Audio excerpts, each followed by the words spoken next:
دوستو، بزرگوں اور بھائیوں،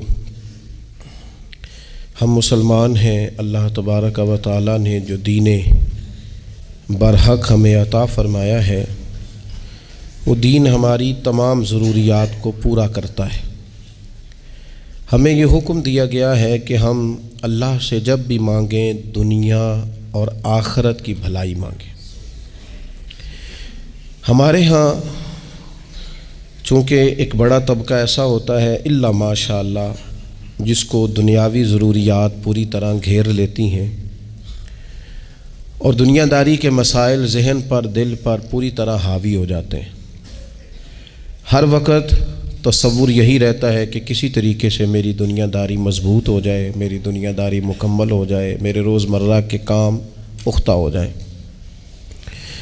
اس کا لازمی نتیجہ یہ نکلتا ہے کہ انسان دینی کاموں کو بھی معاذ اللہ دنیا کے لیے کرنا شروع کر دیتا ہے۔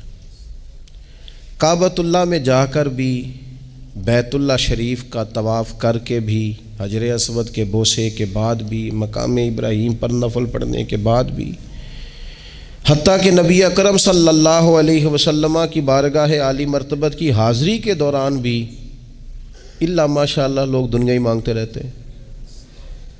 میرا فلانا کام ہو جائے، میرے بچوں کے معاملات سنور جائیں، فلاں کا مستقبل بہتر ہو جائے۔ دنیا کی خیر اللہ سے مانگنا برا نہیں، لیکن صرف دنیا ہی مانگنا اور اپنی آخرت کو فراموش کر دینا۔ اللہ فرماتے ہیں وَالْآخِرَةُ خَيْرٌ وَأَبْقَىٰ، آخرت تمہارے لیے بہتر بھی ہے اور ہمیشہ باقی رہنے والی بھی ہے۔ قرآن مجید نے سورہ بقرہ کے اندر قریش مکہ کی اس عادت کا ذکر کیا ہے۔ فرمایا جب وہ حج کرتے تو ان کا طریقہ یہ تھا کہ وَمِنَ النَّاسِ مَن يَقُولُ رَبَّنَا آتِنَا فِي الدُّنْيَا، ان میں سے کچھ لوگ یہ کہا کرتے تھے کہ یا اللہ ہمیں دنیا عطا کر دے، ہمیں دنیا دے دے۔ رب فرماتا ہے وَمَا لَهُ فِي الْآخِرَةِ مِنْ خَلَاقٍ، ان لوگوں کا آخرت میں کوئی حصہ نہیں۔ مانگی بھی ہے تو صرف دنیا، حج کر کے بھی دنیا، اللہ کے گھر جا کے بھی دنیا، شیخ کا بیعت ہو کے بھی دنیا، دینی محفل سے مراد بھی یہ، دینی اجتماعات کر کے بھی، دینی مدارس قائم کر کے بھی، خانقاہ کا مسجد کا ماحول بنا کے بھی، اس سے بھی مطالبہ فقط دنیا کا۔ ان کفار کی اس عادت کو ذکر کر کے ہمیں سمجھایا گیا کہ جو فقط دنیا مانگتا ہے اس کا آخرت میں کوئی حصہ، اور فرمایا کچھ لوگ ایسے ہیں وَمِنْهُمْ مَنْ يَقُولُ رَبَّنَا آتِنَا فِي الدُّنْيَا حَسَنَةً، اچھا انہوں نے دنیا بھی مانگی تو صرف دنیا مانگی، حسنہ نہیں مانگی۔ اور یہاں فرمایا کچھ لوگ ایسے ہیں جو رب سے کہتے ہیں یا اللہ ہمیں دنیا میں بھی بھلائی عطا فرما، دنیا بھی دے تو حسنہ دینا، وہ دنیا دینا جو ہمارے دین کو تقویت دے، وہ دنیا دینا جو ہمارے اعمال حسنہ کو مضبوط کرے، دینی معاملات کو تقویت دے، دنیا بھی وہی عطا فرما۔ اور ساتھ کہتے ہیں وَفِي الْآخِرَةِ حَسَنَةً، یا اللہ ہمیں آخرت میں بھی بھلائی ہی عطا فرما، وَقِنَا عَذَابَ النَّارِ، اور ہمیں دوزخ کے عذاب سے بچا، أُولَٰئِكَ لَهُمْ نَصِيبٌ مِّمَّا كَسَبُوا، فرمایا ایسوں کو ان کی کمائی ہی ملے گی، جو انہوں نے کیا ہے وہ خوش نصیبی انہیں ضرور میسر آئے گی، چونکہ دنیا بھی مانگ رہے ہیں، آخرت بھی مانگ رہے ہیں۔ ہمیشہ کوئی بھی کام کریں کسی قسم کا بھی، اس میں یہ دیکھیں کہ کیا اس میں میرے لیے کوئی ذخیرہ آخرت بنے گا، کیا یہ کام میری قبر میں، حشر میں، قیامت میں میرے لیے کوئی فائدہ مند ہوگا۔ میں بڑے درد سے عرض کرتا ہوں بعض لوگ دینی کام کرتے ہیں اور ان سے جب سوالات کیے جاتے ہیں تو وہ بعض اوقات تکلیف دہ معاملہ ہو جاتا ہے کہ اس دینی کام کے پیچھے بھی وہ والا خلوص نہیں جو ایک مسلمان کا رب و رسول کے ساتھ ہونا چاہیے، اس دینی کام کے پیچھے بھی کچھ دنیاوی مقاصد موجود ہیں۔ تو اگر بڑی پگڑی اور بڑے جبے کے پیچھے بھی ایک دنیا دار چھپا ہوا ہو، لوگوں کو تو دھوکہ دیا جا سکتا ہے، رب و رسول کو تو نہیں نہ دیا جا سکتا۔ وہاں تو دلوں کا خلوص ہی پہنچتا ہے، وہاں تو نیتوں کا حسن ہی پہنچتا ہے۔ تو اللہ تبارک و تعالیٰ سے جب بھی سوال کیا جائے دنیا اور آخرت کی بہتری کا سوال کیا جائے۔ ایک لفظ ہے حدیث پاک میں جس کو عافیت کہتے ہیں، ترمذی شریف میں حضرت سیدنا عباس بن عبد المطلب رضی اللہ تعالیٰ عنہ، آپ کی روایت موجود ہے، فرماتے ہیں میں نبی پاک صلی اللہ تعالیٰ علیہ وسلم کی خدمت عالی مرتبت میں حاضر ہوا تو میں نے عرض کی یا رسول اللہ صلی اللہ تعالیٰ علیہ وسلم، مجھے ایسی چیز بتائیں جو میں اپنے رب سے مانگوں۔ چیز مانگنی ہوتی ہے نا، بعض اوقات موقع ملتا ہے تو کئی دفعہ انسان امتحان میں آ جاتا ہے، کیا مجھے موقع مل گیا ہے، مجھے کہا گیا کچھ مانگ لو تو بھلا میں کیا مانگوں۔ حضرت عباس بن عبد المطلب رضی اللہ تعالیٰ عنہ نبی پاک علیہ السلام کے پیارے چچا جان ہیں، عرض گزار ہیں، یا رسول اللہ صلی اللہ علیہ وسلم مجھے بتائیے میں اپنے رب سے مانگوں تو کیا مانگوں؟ تو حضور نے فرمایا رب سے عافیت مانگو۔ کہتے میں کچھ دن رکا، کچھ دنوں کے بعد پھر حاضر بارگاہ ہوا اور عرض کی یا رسول اللہ صلی اللہ تعالیٰ علیہ وسلم مجھے بتائیے میں اپنے مالک سے مانگوں تو کیا مانگوں؟ تو حضور نے پھر فرمایا اللہ سے مانگنا تو عافیت مانگنا۔ بزرگ فرماتے ہیں یہ عافیت کیا ہے؟ عافیت یہ ہے کہ یا اللہ ظاہری پریشانیاں، باطنی پریشانیاں، اے اللہ ظاہر کے میل کچیل بھی دور ہو جائیں، باطن کے بھی دور ہو جائیں، اے اللہ ہر معاملے میں، ہر آزمائش میں، ہر دکھ میں ہمیں تیری پناہ نصیب ہو جائے، یہ عافیت ہے۔ اور صوفیہ کرام فرماتے ہیں عافیت سے بڑی نعمت کوئی نہیں اگر کسی کو میسر آئے تو، عافیت سے بڑا حسن کوئی نہیں اگر کسی شخص کو یہ نصیب ہو جائے۔ اور ایک اللہ والے نے تو ایک اور بڑا خوبصورت ترجمہ یہاں کیا ہے، وہ کہتے ہیں عافیت کا مطلب ہے دل کا قرار، عافیت کا مطلب ہے باطن کا سکون، عافیت کا مطلب ہے انسان کے مزاج کا حوصلہ، ٹھنڈک، بردباری۔ جس بندے کو عافیت نصیب ہو جاتی ہے گویا اللہ اسے سکون کی دولت عطا فرما دیتا ہے، تھوڑے پیسوں میں بھی سکون، بغیر شہرت کے بھی سکون، کوئی بات مان لے تب بھی سکون، کوئی دھتکار دے پھر بھی سکون، لوگوں کی گڈ بک میں ہو پھر بھی سکون، اور اگر لوگ سارے مخالفت میں آ جائیں تو چونکہ اللہ نے عافیت دی ہے پھر بھی سکون۔ اللہ تعالیٰ نے ان لوگوں کو قرار کی دولت، اللہ سے عافیت مانگی جائے، اس میں دنیا کی بھی بھلائی شامل ہے، آخرت کی بھی بھلائی شامل۔ نبی اکرم صلی اللہ تعالیٰ علیہ وسلم توجہ دلاتے کہ اللہ سے تم عافیت مانگو۔ ہمارا نا جی کیونکہ سب سے بڑا مسئلہ روحانی تربیت کا ہے، ہمارے ہاں باتیں ڈھیر سارے لوگوں کو آتی ہیں اور بہت زیادہ آتی ہیں، منصوبہ بندی کرنا، پلاننگ کرنا، اپنے معاملات کو خود سے کیسے لے کے چلنا ہے، کیسے ٹھیک کرنا ہے، اپنے حق میں دنیا کو کس طرح قائل کرنا ہے، یہ ڈھیر سارے لوگوں کو آتا ہے، اور اپنے حق میں دلائل کس طرح قائم کرنے ہیں، اس میں بہت سارے لوگ خود کفیل ہوتے ہیں، انہیں کسی سے مشاورت کی بھی ضرورت نہیں ہوتی۔ لیکن اللہ کی بارگاہ سے اپنا رشتہ کیسے جوڑنا ہے، مالک سے کرم کا سوالی کس طرح کر کے ہونا ہے، اللہ سے عافیت کا سوال کیسے کرنا ہے، یہ چونکہ روحانی تربیت میں ہمارا مزاج نہیں ہوتا لہذا ہم اس طرف جاتے نہیں، ہم وہ اپنی مرضی کی چیزیں، یعنی وظیفہ پوچھ کے گئے ہیں ایک صاحب، کچھ عرصے کے بعد آئے ہیں تو آ کے کہتے ہیں مولانا صاحب، پیر صاحب یا قاری صاحب یا فلاں صاحب، کسی سے بھی پوچھ کے گئے کہ جس کو نیک آدمی جانا، پھر لوٹ کر آ کے کہتے ہیں کہ آپ نے وظیفہ بتایا تھا پر کام کوئی نہیں ہوا۔ تو میں تو صاف کہتا ہوں اور کھلے دل سے کہتا ہوں کہ بھئی وظیفہ آپ کو بتایا تھا کہ اللہ کی رحمت متوجہ ہوگی، خدا کی رحمت کو آواز دینے کے لیے وظیفہ دیا تھا، کوئی بھی وظیفہ رب کو مجبور تو نہیں نہ کر سکتا معاذ اللہ۔ اور وظائف کس لیے پڑھے جاتے ہیں کہ جلدی سے معاملات ٹھیک ہو جائیں، میرے حق میں چیزیں بہتر ہو جائیں، تو اللہ کی رضا کے لیے پڑھے جاتے۔ تو وظائف کو، عبادات کو، نوافل کو، تلاوت کو، درود پاک کو تو رضا الہی کا ذریعہ بنانا چاہیے، لیکن ہم چونکہ ایک پورا الجھاؤ رکھتے ہیں اپنی دنیا داری کے معاملات سیدھے کرنے میں، ایک پورا خیر رکھتے ہیں، وہ لوگ ملتے رہتے ہیں مختلف بزرگوں کی نسبت کے تعلق سے، تو بعض جگہوں پہ بعض لوگ بڑے تیز ہوتے ہیں، یعنی ان سے آپ کی ملاقات ہوتی ہے تو بندے کو محسوس ہوتا ہے کہ یار اسے تو پہلے ہی ساری باتوں کا پتہ ہے، اور کئی دفعہ ان سے ملنے کے بعد احساس ہوتا ہے کہ یار اس سے تو تھوڑا سیکھ ہی لیتے تو بہتر تھا، یہ تو بات بڑی آگے نکل گئی۔ سارا پتہ ہوتا ہے، باشعور ہوتے ہیں، لیکن ڈر آتا ہے اللہ سے۔ اتنا باشعور آدمی، سمجھدار، پنچایت، پریا، لوگ، دین، دنیا سارا پتہ ہے، نماز کا ٹائم آ گیا تو وہ چھپتا پھرتا ہے، اس کی طبیعت پر بوجھ بن رہا ہے معاذ اللہ اللہ کے حضور حاضر ہونا، اسے خیر کا کام کرنا پڑ رہا ہے تو وہ ادھر ادھر نکلتا جا رہا ہے۔ تو سوال یہ ہے کہ پھر یہ شعور کا کیا مطلب رکھا ہوا ہے ہم نے؟ پھر اللہ سے دعا کرنے کی ضرورت نہیں۔ وہ حضرت عارف رومی رحمۃ اللہ تعالی علیہ فرمایا کرتے تھے بعض لوگوں کو رب سارا کچھ دیتا ہے،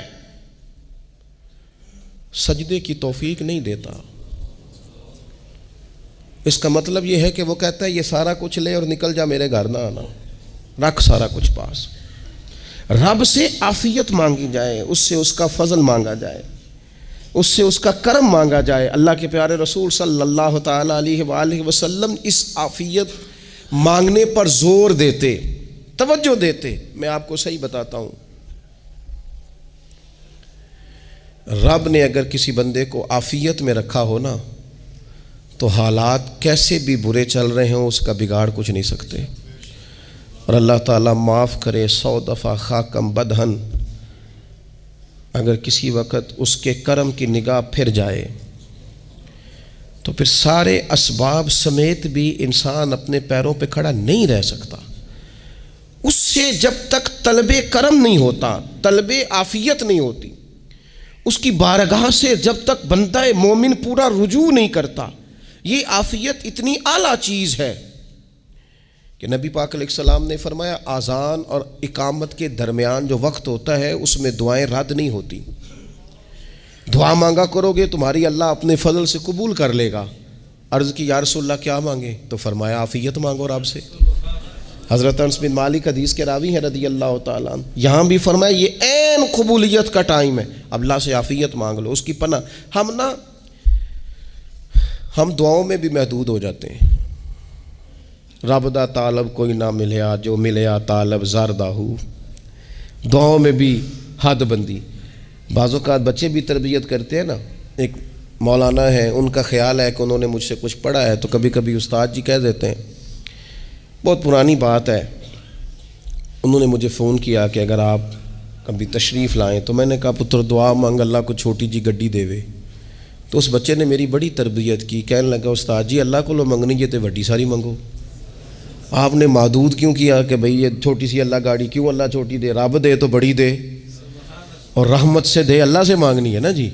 ہم تربیت نہیں لیتے۔ میں نے اس کا شکریہ ادا کیا، میں نے کہا بیٹے تو نے بڑی سونی بات کی، اللہ تجھے اس کا اجر عطا کرے، اللہ تجھے برکات عطا کرے۔ اگر آپ نے سیکھنا ہے تو پھر آپ سیکھ لیں گے، اور اگر نہیں سیکھنا تو پھر یہی کہنا ہے ساری عمر لنگی بندہ کو نہیں ملیا، چونکہ مزاج نہیں ہے نا سیکھنے کا، اس لیے پھر ملا ہی کوئی نہیں، پھر ساری زندگی کو میسر ہی نہیں آیا، کسی نے نصیحت ہی نہیں کی، کوئی آنکھوں کو بھایا ہی نہیں، خود ہی بڑے سیانے تھے، خود ہی بہت بڑے تھے، اپنا قد ہی بڑا اونچا تھا، سب ٹھگنے چھوٹے اور کمزور اور بونے نظر آئے۔ عزیز بھائی، جب عافیت، ایک بزرگ تھے ہر وقت اللہ سے عافیت مانگتے تھے، ہر وقت اللہ سے عافیت مانگتے تھے، ہر وقت عافیت مانگتے تھے۔ لوگوں نے پوچھا، لوگ ان کو صالح جانتے تھے، نیک سمجھتے تھے، کہ حضور آپ اور کوئی دعا مانگتے نہیں، عافیت ہی مانگتے ہیں۔ فرمانے لگے میں مانگا کرتا تھا شروع میں، بعد میں خیال آیا ہے اور بھی دعائیں مانگا کرتا تھا، یہ احساس بعد میں نصیب ہوا۔ فرماتے میں مزدوری کرتا تھا، مال برداری کرتا تھا، ایک جگہ پہ ڈیوٹی کر رہا تھا تو تھک گیا، اور وہ جو کام لینے والے لوگ تھے ان کا رویہ بھی بڑا ترش تھا، تکلیف ہوئی، تو میں نے اپنے مالک کی بارگاہ میں عرض کی مالک اگر 2 روٹی بغیر مجھے مشقت کے مل جائے دن میں تو تیری بارگاہ تو بڑی کریم ہے۔ کہتے وہ میں نے یہ دعا مانگ لی، ذرا میں تھوڑا آگے بڑھا تو 2 بندے آپس میں لڑ رہے تھے، میں ان کی صلح کرانے کے لیے، انہیں بچانے کے لیے آگے بڑھا، تو میں جس کو چھڑا رہا تھا دوسرے نے میرے اوپر ضرب لگا دی، میرا بھی سر پھٹ گیا۔ تھوڑی دیر کے بعد وہاں پولیس آ گئی، وہ تینوں کو لڑنے والا سمجھ کے اٹھا کے لے گئے، مجھے جیل ہو گئی، 2 روٹیاں بغیر مشقت کے روز ملنی شروع ہو گئی۔ دعا مانگی تھی نا کہ یا اللہ 2 روٹیاں مل جائے نا بغیر مشقت کے، کہتے ہیں وہ 2 روٹیاں روز ملتی، کوئی کام نہیں کرنا پڑتا تھا، پر جیل ہو گئی۔ فرماتے ہیں میں بڑا پریشان تھا، روز روٹیاں پابندی سے آتی اور بہترین آتی، کھانا ملتا۔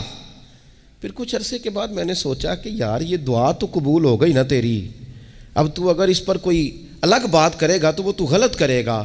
کہتے پھر خود ہی میرے دل میں اللہ نے بات ڈالی اور میں نے عرض کی مالک 2 روٹیاں نہیں، مجھے تو عافیت چاہیے، مجھے تو عافیت دے، میرے اوپر تو کرم فرما، تو نظر رحمت کر، جے ایک قطرہ بخشے مینوں، جے ایک قطرہ بخشے مینوں تے کام بن جاندا ہی میرا، مہربانی کر، عافیت عطا کر۔ فرماتے پھر خدا نے کرم کیا، کہاں سے اسباب بنے میرے جیل سے چھوٹنے کے، کون کون میرے ضمانتی بنے اللہ ہی جانتا ہے۔ فرماتے ہیں دروازے بھی کھل گئے، رزق بھی ملتا ہے، صحت بھی میسر ہے، سجدہ بھی کر لیتا ہوں، سویرے تلاوت بھی کرتا ہوں، شام کو مدینے والے کی بارگاہ میں رج کے درود و سلام بھی عرض کرتا ہوں، میں ممکن ہوتا ہے تو کسی غریب کی داد رسی بھی کرتا ہوں۔ اب سمجھ آئی ہے، ربنا آتنا فی الدنیا حسنۃ وفی الآخرۃ حسنۃ وقنا عذاب النار۔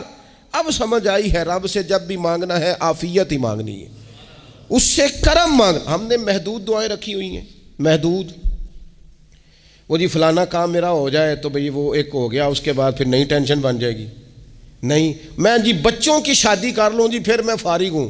آپ شادی کر کے دیکھیں، لاگ پتہ جائے گا کیسے فارغ ہوتے ہیں۔ آپ یہاں رکتے کیوں ہیں؟ آپ خدا سے عافیت کیوں نہیں طلب کرتے؟ اس کی بارگاہ سے وہ کیوں نہیں مانگتے کہ جو ایک قطرہ ملے تو دنیا اور آخرت کے سارے کام ہو جائے؟ اس سے اس کی رحمت کا سوال کرے، اس سے اس کے کرم کا سوال کرے۔ اللہ کی بارگاہ میں بھی حاضر ہونا اور جچی تلی اور جناب ناپ تول کر اور محدود چیزوں کا سوال کرنا، مالک سے مانگیں، اور وہ جب دیتا ہے تو دیتا بھی بے حساب ہی ہے۔ وہ جب عطا کرتا ہے تو کرم کے دروازے کھول کے عطا کرتا ہے، ورنہ تو ایک الجھن سے انسان نکلتا ہے دوسری میں الجھ جاتا ہے، ایک گتھی کو سلجھاتا ہے پھر۔ اقبال رو پڑے تھے، کہنے لگے میں عقل کی گتھیاں سلجھا چکا ہوں، یا رب مجھے صاحب جنوں کر دے۔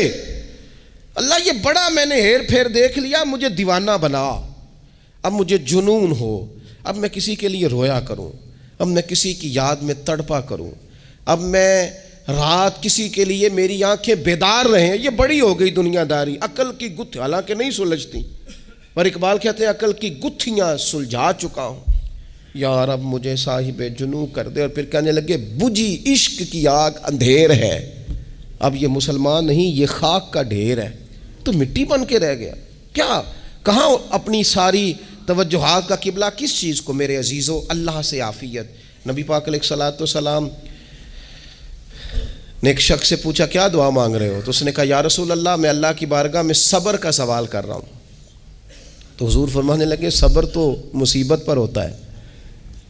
یا رسول اللہ پھر کیا مانگوں؟ آپ ان جملوں اور لفظوں کی گہرائی کو سمجھیں، صبر کے لیے تو پہلے مصیبت آئے گی پھر صبر آئے گا۔ تو یا رسول اللہ کیا مانگوں؟ فرمایا تو رب سے عافیت مانگ۔ مانا کیا ہے؟ مصیبت آئے کیوں؟ اللہ تجھے اپنی حفاظت کے حصار میں لے لے، وہ وقت ہی کیوں آئے کہ جب تیری طبیعت الجھ جائے، جب تو پریشان ہو جائے، جب تو اللہ سے عافیت مانگنا۔ جب تو عافیت مانگے گا تو اگر کبھی مشکل آئے گی بھی نا تو خدا پھر اپنے فضل سے مشکل سے نکلنے میں رستہ بھی بڑی جلدی عطا فرمائے گا اور تیرے اوپر فضل فرمائے گا۔ اگر عافیت، یہ جو ہم نبی پاک کی امت ہے نا، تو یہ ہمارے گرد اللہ کے فضل اور اس کی رحمت کا حصار ہے، یہ حصار ہے ہمارے گرد۔ وہ درویش نے کہا تھا نا کہ کروں شکر کتنا اور کروں فخر کتنا کہ تیرے کرم نے مجھے فائز المرام کیا، دیکھو بنا کے سید عالم کا امتی مجھ کو گناہ سے پہلے ہی بخشش کا انتظام کیا۔ ابھی میں نے غلطی کی نہیں لیکن مجھے حضور کا غلام بنا دیا، بخشش کا بندوبست پہلے ہو گیا۔ اپنے مالک سے، بیمار بھی اس سے عافیت مانگیں، مقروض بھی اس سے عافیت مانگیں، بے اولاد بھی اس سے عافیت ہی مانگیں، صاحب اولاد بھی اس سے عافیت ہی مانگیں، جو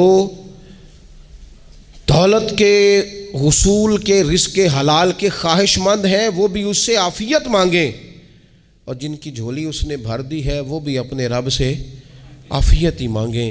مالک سے جب سوال کرے، ایک بزرگ تھے انہوں نے تو اپنی انگوٹھی میں لکھوا لیا تھا کہ یا اللہ مجھے عافیت عطا فرما، مگر جب بھی دیکھتا ہوں یاد آ جاتا ہے کہ اللہ سے عافیت مانگنی۔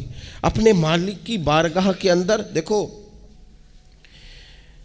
میں نے دیکھا ہے وہ کسی نے کہا تھا کہ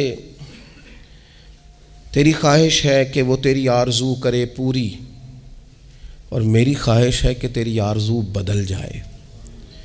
کچھ لوگ ایسی خواہشات بھی لے کے آتے ہیں کہ جو پوری نہ ہو تو بہتر ہوتا ہے، اس لیے آپ کو پتہ ہے موت مانگنا جائز نہیں دین میں. مصائب سے گھبرا کر، مشکلات سے گھبرا کر، زندگی کے مد و جزر سے پریشان ہو کر موت کا سوال کرنا جائز نہیں. کس طرح جائز ہے؟ ان لفظوں کے ساتھ دعا کر سکتا ہے کہ یا اللہ جب تک میری زندگی بہتر ہے مجھے زندہ رکھ، اور جب میرا دنیا سے جانا بہتر ہے پھر تو مجھے اپنی بارگاہ میں بلا لے. یہ بھی کیا ہے؟ یہ بھی عافیت کا سوال ہی ہے کہ یا اللہ رکھ بھی تب تک جب تک رہنا بہتر ہے. نبی پاک نے بھی ارذل العمر ہونے سے پناہ مانگی.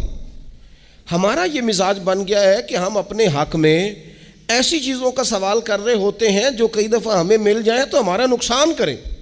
قرآن حکیم ایک جگہ پہ اللہ کریم نے فرمایا ہے کہ اگر سب لوگوں کو مال دے دوں تو بغاوت کریں، فساد ہو جائے. کیا مانا؟ کہ اپنا نقصان کر بیٹھے لوگ.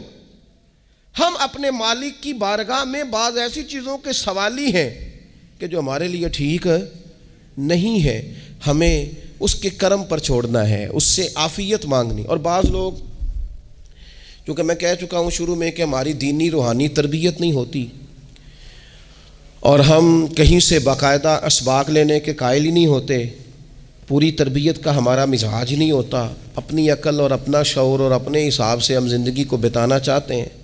اور یہ جو میرا دور ہے یہ ویسے ہی الجھا ہوا زمانہ ہے، اللہ ماشاء اللہ، پتہ نہیں کوئی کیا بول رہا ہے، کوئی کیا کہہ رہا ہے، ایسے ہے جیسے کوئی میلہ لگا ہوا ہے اور کان پڑی آواز سنائی نہیں دے رہی.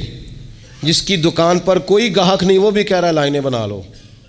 ایسا الجھا ماحول ہے اور ایسی آزمائش ہے کہ لوگ بیچارے پریشان ہیں. دیکھیں جب تربیت کے ساتھ انسان آگے بڑھتا ہے نا، ہمارے پاس مقتدا ہے اللہ رسول کا کلام، ہمارا پیشوا ہے رب رسول کا فرمان. جب ہم کتاب و سنت کی روشنی میں آگے بڑھتے ہیں تو پھر ہمارے لیے منزل آسان بھی ہوتی ہے اور قریب بھی ہوتی ہے. پھر ہمارے لیے آگے کی طرف سفر کرنا، آگے بڑھ جانا یہ آسان ہوتا ہے. آپ غور کریں جو لوگ دنیا میں کامیاب رہے، بھلا کس طرح کامیاب رہے؟ وہ اس طرح کامیاب رہے کہ انہوں نے نا اپنے رب سے عافیت مانگی. اللہ تعالیٰ نے خود بخود ان کے لیے رستے بنائے. آپ تاریخ پڑھیں گے بعض لوگوں کی تو لگ نہیں رہا تھا کہ وہ اتنی کامیابی حاصل کریں گے. دیکھ لیں آپ حضرت غوث اعظم جیلانی رضی اللہ تعالیٰ عنہ بغداد شریف تشریف لاتے ہیں تو ان کی کیفیت یہ ہے کہ پتے کھا کے گزارا کرنا پڑتا ہے. یعنی پیچھے کوئی ایسا بیک گراؤنڈ کسی کا بنایا ہوا ادارہ، کوئی بڑی خانقاہ، کوئی بڑے لمبے چوڑے والد صاحب کے مریدین، کوئی بڑا لمبا سلسلہ نہیں مل رہا. ان کو بظاہر پتے کھا کے گزارا کرنا پڑتا ہے، لیکن چونکہ وہ نکلے ہیں اللہ کی مدد کے ساتھ، انہیں اللہ نے تائید دی ہے، فضل فرمایا ہے، تو نتیجہ یہ نکلا ہے کہ 70 ہزار بندہ ایک ایک وقت میں تربیت لینے کے لیے ان کے سامنے موجود ہے. یہ اللہ نے اسباب بنائے ہیں، کیونکہ جب رب عافیت عطا کرتا ہے تو پھر اللہ اسباب بھی پیدا فرماتا ہے. ہمارا ذہن تو تھک جاتا ہے سیاست کرتے کرتے. ہم تو جناب پوری ترتیب سے ہمیں سلیقہ آتا ہے کس طرح کر کے کس بندے کو کیسے قائل کرنا ہے. پورے طور پر ہم وہ ساری زندگی سیاست کرتے رہتے ہیں. وہ خاندانوں میں بھی چلتی ہے، گلی محلے میں بھی چلتی ہے، دوستوں میں بھی چلتی ہے، اور بعد میں پتہ چلتا ہے کہ یہ پتے کھیل کون رہا تھا. اصل میں صلح کرانے والا تھا کہ لڑائی کرانے والا تھا. یہ سب کا خیر خواہ تھا، یا سب کی ذہن کے اندر فطور کی آمیزش ہی اس شخص کی وجہ سے تھی. ہم چونکہ وہ خاص عافیت اللہ سے نہیں مانگتے، ہماری مخصوص سیاست ہوتی ہے سبھی کو راضی رکھو. اس کا نتیجہ یہ نکلتا ہے کہ ایک ٹائم آتا ہے کوئی بھی راضی نہیں رہتا. ہم اگر اپنے مالک کی طرف رجحان کریں اور اللہ نے جو ہمیں شعور دیا ہے اس شعور کو لے کر اللہ کی بارگاہ کی طرف بڑھیں. آپ یقین کریں اعلیٰ حضرت بریلوی رحمۃ اللہ علیہ کی کتابیں ہیں، ایک ایک کتاب پر پی ایچ ڈی ہو رہی ہے، اور انہوں نے 150 سال پہلے بیٹھ کر جو کچھ لکھا تھا بین ہی لفظ بلفظ اس کی ضرورت آج محسوس ہو رہی ہے اور آنے والے وقت میں بڑھ رہی ہے. لیکن ان کے پاس کوئی ٹیم نہیں تھی، 50 لوگ نہیں تھے جو ان کے پاس بیٹھ کے لکھواتے، اپنا پریس نہیں تھا، ایسے لوگ نہیں تھے کہ جن کو پتہ ہوتا کہ کتاب ہم کل چھاپیں گے اور اتنے فیصد یہ مارکیٹ میں نکل بھی جائے گی. ایسا کچھ نہیں تھا. کیا تھا؟ اللہ کی مدد ساتھ تھی، تائید ایزوی ساتھ تھی، اللہ نے اپنی عافیت میں رکھا تھا. وہ قرآن مجید کی آیت کا ترجمہ کرتے ہیں نا اعلیٰ حضرت اہدنا الصراط المستقیم، یا اللہ ہمیں سیدھی راہ پہ چلا. بہت سارے مفسرین نے کہا اے اللہ ہمیں سیدھا راستہ دکھا، فرماتے ہیں اے اللہ ہمیں سیدھی راہ پر چلا۔ تو کسی نے کہا حضور یہ چلا اور دکھا میں کیا فرق ہے؟ فرمانے لگے دکھانے کا مطلب یہ ہوتا ہے کہ کسی نے پوچھا میں نے گجرانوالہ جانا ہے، تو دکھانا یہ ہے کہ اسے کہا یہاں سے باہر نکلو، روڈ پہ چڑھ جاؤ، سیدھے جاؤ گے، ایک پول آئے گا، اسے کراس کرنا، نیچے اترنا، وہاں سے شہر شروع ہو جائے گا۔ پھر اس نے اگر کوئی اندرونی جگہ شہر کی پوچھ لی تو اس کو کہا کہ رائٹ ہو جانا، پھر لیفٹ ہو جانا، پھر آگے کسی سے مزید۔ یہ ہے راستہ دکھانا، اور ایک ہے چلانا۔ اس نے کہا میں نے گجرانوالہ جانا ہے، تو اس نے کہا ساتھ بیٹھنا میری گاڑی پہ، جہاں تو نے جانا ہے میں چھوڑ کے آتا ہوں۔ یہ راستے پہ چلانا ہے، یہ مقام تفکر ہے، آپ اس پر غور فرمائیں گے۔ کہتے ہیں یا اللہ تو ہمیں راستہ دکھائے گا اور دکھاتا ہے، لیکن چاروں جانب شیطان بھی تو بیٹھا ہے نا، فتنے بھی تو ہے نا، تو اگر تیری رحمت ساتھ ساتھ رہے، مانا کہ محبت کے سفر میں ہر گام پہ 100 مشکل ہے، لیکن یہ سفر آسان بھی ہے اگر ساتھ تمہارا ہو جائے۔ اگر تو ساتھ چلے تو پھر یہ سفر مشکل۔ وہ ہارون رشید نا اپنے محل کی چھت پہ ٹہل رہا تھا، سب سے اوپر والے چوارے پر، نیچے سے حضرت بہلول دانا گزر رہے تھے، اوپر اس کے ساتھ سپاہی بھی تھے، گن مین بھی تھے۔ اس نے کہا یہ بابا تو ذرا اوپر اٹھاؤ۔ انہوں نے ایک ڈولی، ایک ٹوکری سمجھ لیں، اس کو رسیاں باندھ کے نیچے پھینکا۔ نیچے جو سپاہی تھے ان کو کہا کہ یہ بابا جی کو پکڑ کے اس میں بٹھاؤ۔ انہوں نے جبرن تھاما بابا جی کو، اس میں ڈالا، اوپر والوں نے کھینچ لیا۔ 2-3 منٹ لگے۔ ہارون رشید کے سامنے حضرت بہلول دانا پہنچ گئے تو تھوڑے ناراض بھی ہوئے کہ یہ کوئی طریقہ تو نہیں نا بلانے کا۔ ملاقات ہوئی تو کہا کیوں بلایا؟ کہنے لگا ایک مسئلہ پوچھنا تھا۔ فرمانے لگے بادشاہ ہے نا، تیرے مسئلے پوچھنے کا بھی اپنا ہی انداز ہے، پوچھ مسئلہ۔ کہنے لگا بابا پوچھنا تھا کہ آپ اللہ تک کیسے پہنچے؟ حضرت بہلول دانا چپ کر گئے۔ 2-4 منٹ کے بعد کہنے لگے جس طرح ابھی زمین سے تیرے تک نہیں پہنچا، بالکل اسی طرح ہی پہنچ گیا ہوں رب کریم کی بارگاہ تک، اور وہ بھی جو اس نے کرم فرمایا ہے، ورنہ میں تو نہیں سمجھتا کہ میں پہنچ گیا ہوں، وہ بھی اگر تیری خوش گمانی ہے۔ ہارون رشید کہنے لگا مجھے سمجھ نہیں آئی۔ فرمانے لگے تو بادشاہ جو ہے اتنی جلدی کیسے سمجھ میں آئے گی تجھے بات؟ فرمانے لگے اگر میں تجھ سے ملنا چاہتا نا تو میں ایک درخواست لکھتا، پھر کسی وزیر سے سفارشی سائن کراتا، پھر وہ جمع کراتا، پھر مجھے ٹائم ملتا کہ فلاں دن فلاں تاریخ فلاں ٹائم آ جانا، پھر آ کے میں لائن میں لگتا۔ پھر بھی تو بادشاہ ہے، تیرا موڈ بنتا ملنے کا کہ نہ بنتا؟ جب میں چاہتا تو پتہ نہیں کتنا ٹائم لگ جاتا، جب تو نے چاہا ہے نا تو 1 منٹ بھی نہیں لگا۔ فرمانے لگے میں نے دعویٰ ہی نہیں کیا کہ میں جد و جہد کر کے پہنچوں گا، میں نے تو رب کی بارگاہ میں عاجزی کی ہے، پھر رب نے ہی کرم فرمایا ہے، اسی نے مہربانی کی ہے۔ مانا کہ محبت کے سفر میں ہر گام پہ 100 مشکل ہے، لیکن یہ سفر آسان بھی ہے اگر ساتھ تمہارا ہو جائے۔ اس کے کرم کا ساتھ رہا ہے، اس سے عافیت مانگی ہے، اپنے آپ کو اس کے سپرد کیا ہے تو اس نے کرم کر دیا۔ جب تک یہ مزاج نہیں ہم بناتے کہ مالک سے عافیت کا سوال کریں، اپنے آپ کو اپنے رب کے حوالے کر دیں، اس کی رحمتوں کے سپرد کر دیں، اتنی دیر تک زندگی میں ٹھہراؤ نہیں آتا، قرار نہیں آتا۔ مشکات میں موجود ہے، اللہ کے پیارے رسول صلی اللہ تعالیٰ علیہ وسلم تیمارداری کے لیے گئے تو صحابہ کرام فرماتے ہیں وہ بندہ نا اتنا پتلا نحیف اور لاغر ہو گیا تھا جس طرح چڑیا کا بچہ ہوتا ہے، کمزوری ضعف طاری تھا۔ تو محبوب کریم نے اسے دیکھا تو بڑے کریمانہ انداز میں کریم فرمانے لگے تو کوئی دعا نہیں مانگتا، تو عافیت نہیں مانگتا اللہ سے؟ عرض کی یا رسول اللہ صلی اللہ تعالیٰ علیہ وسلم، میں نے اپنے رب کی بارگاہ میں عرض کی ہے مالک قیامت کا عذاب بڑا سخت ہے، میں نہیں برداشت کر سکتا، تو نے اگر مجھے کوئی سزا دینی ہے تو یہیں دے لے، قیامت کو نہ دینا۔ تو کہتے ہیں محبوب فرمانے لگے سبحان اللہ، او خدا کے بندے تو رب کی سزا دنیا میں بھی نہیں سہ سکتا، اللہ سے یہ بھی سوال نہ کر، تو رب سے کہہ ربنا آتنا فی الدنیا حسنۃ وفی الآخرۃ حسنۃ وقنا عذاب النار، تو رب سے دنیا میں بھی حسنہ مانگ، بھلائی مانگ، تو آخرت کے لیے بھی بھلائی مانگ، تو اس سے عافیت کا سوال کر۔ تو نے یہ سوال کیوں کیا؟ عرض کی یا رسول اللہ کرم ہو گیا ہے، مجھے سمجھ آ گئی ہے، اب میں اسی طرح ہی کروں گا۔ عزیز دوستو ہم کہاں سہ سکتے ہیں؟ ہم دنیا میں رب کی سزا ہم نہیں سہ سکتے، ہم کمزور ہیں تو گرمی نہیں سہ سکتے، شدید سردی نہیں سہ سکتے، شدت کی بھوک لوگ نہیں سہ سکتے، کوئی آزمائش نہیں سہ سکتے۔ وہ جو لوگ بعض اوقات کہہ دیتے ہیں نا جی فلاں چیز ہمارے اعمال کا نتیجہ ہے، تو میں کیا کرتا ہوں، نہ کو یار، ہم تو یہ بھی نہیں سہ سکتے، ہم کہاں برداشت کر سکتے ہیں، ہمیں تو وہ معاف ہی فرمائے، ہم حساب والے ہے ہی نہیں، ہم تو صرف معافی والے ہیں۔ ہم سے نہ حساب پوچھے، اس نے حساب پوچھا تو پھر تو بڑی مشکل ہو جائے گی، اگر اس نے حساب پوچھا تو بڑی رسوائی ہو جائے گی، اگر حساب پوچھا تو مشکلات سامنے دکھائی دینے لگ جائیں گی۔